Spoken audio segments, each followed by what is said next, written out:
Hi friends, welcome back. So ನಾನಿವತ್ತು family ಜೊತೆಲಿ ಕಾಂತಾರ ಮೂವಿಗೆ ಹೋಗಿದ್ದೆ. ಸೊ ಫಿಲಿಮ್ ನೋಡಿದ್ಮೇಲೆ ಯೂಟ್ಯೂಬ್ ಚಾನಲಲ್ಲಿ ಒಂದು 2 ನಿಮಿಷ ರಿವ್ಯೂ ಪೋಸ್ಟ್ ಮಾಡೋಣ ಅಂದ್ಕೊಂಡೆ. ಸೊ ಕಾಂತಾರ ಮೂವಿ ಬಂದ್ಬಿಟ್ಟು ನಾವು 2 ವರ್ಷದಿಂದ ಏನು ರಿಲೀಸ್ ಆಗಿದೆ, ಎಲ್ಲರೂ ಅಂದ್ಕೊಂಡಿರ್ತಾರೆ ಇದು ಬಂದ್ಬಿಟ್ಟು ನೆಕ್ಸ್ಟ್ ಫಿಲಿಮ್ ಅಂದ್ಕೊಂಡಿರ್ತಾರೆ. ಬಟ್ ಆ್ಯಕ್ಚುಲಿ ಕಾಂತಾರ ಚಾಪ್ಟರ್ ಅನ್ನೋದು ಕಾಂತಾರ ಪ್ರೀವಿಯಸ್ ಫಿಲಿಮ್ ಇದು.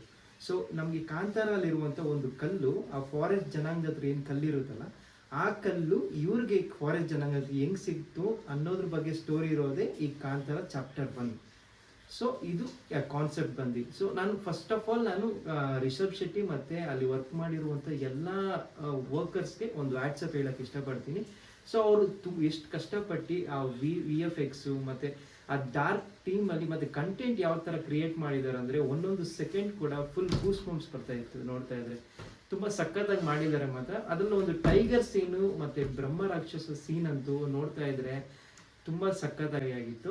ಆಮೇಲೆ ಲಾಸ್ಟಲ್ಲಿ ನಮಗೆ ಕಾಂತಾರಲ್ಲಿ ಏನು 20 ಮಿನಿಟ್ಸ್ ಸೀನ್ ಇದೆ, ಬಟ್ ಈ ಮೂವಿಲಿ ಮಾತ್ರ ಪಾರ್ಟ್ 2 ಆ ಫುಲ್ ಸೀನ್ನ ಫುಲ್ ಎಲಾಬ್ರೇಟ್ ಮಾಡಿ ಸಖತ್ತಾಗಿ ತೆಗೆದಿದ್ದಾರೆ.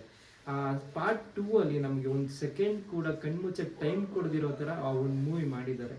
ಆಲ್ ಓವರ್ ಫಿಲಿಮ್ ನಾನು ಹೇಳಬೇಕು ಅಂದರೆ ಒಂದು ಫುಲ್ಲಿ ಪ್ಯಾಕ್ ಕನ್ನಡ ಮೂವಿ ಈ ವರ್ಷ ನಮ್ಗೆ ನೋಡೋಕ್ಕೆ ಸಿಕ್ಕಿದೆ. ಈ ಒಂದು ಮೂವಿನ ಥಿಯೇಟ್ರಿಗೆ ಹೋಗಿ ನೋಡಿ. ಸೊ ಅಲ್ಲಿ ಬಂದು ನಿಮಗೆ ಒಳ್ಳೆ ಸೌಂಡ್ ಎಫೆಕ್ಟ್ ಸಿಗುತ್ತೆ, ಒಳ್ಳೆ ವಿಜುವಲೈಸೇಷನ್ ಸಿಗುತ್ತೆ. ಸೊ ಇದೊಂದು ಮೂವಿನ ಮಿಸ್ ಮಾಡಿದಿರ ನೀವು ಥಿಯೇಟ್ರಲ್ಲೇ ನೋಡಿ, ಮತ್ತು ಕನ್ನಡ ಚಿತ್ರನ ಪ್ರೋತ್ಸಾಹಿಸಿ. Thank you.